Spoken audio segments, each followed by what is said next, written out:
Today we honor a saint who was dropped in 1969 from the calendar of saints celebrated by the Universal Church and who was put back into the calendar in 2002. Being dropped from the calendar doesn't mean she was no longer a saint.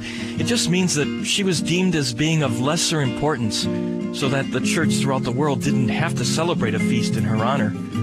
Hi, I'm Father James Kubicki, and maybe you're wondering why she was put back into the calendar. We can only speculate, but here's what I think. St. Catherine of Alexandria lived around the year 300, and Alexandria, Egypt, was one of the great centers of learning in the ancient world. A Christian, she was also a philosopher, and she debated the pagan philosophers of her time, succeeding in converting many of them to Christianity. For this, she was martyred.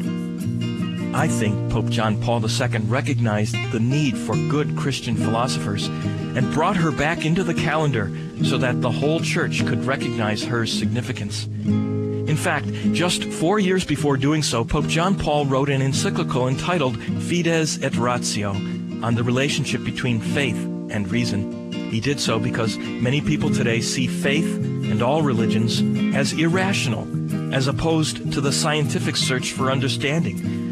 Not so, according to the Holy Father, who began his letter with these words: "Faith and reason are like two wings on which the human spirit rises to the contemplation of truth, and God has placed in the human heart a desire to know the truth, in a word, to know himself." The Pope also wrote, "Philosophical thought is often the only ground for understanding and dialogue with those who do not share our faith.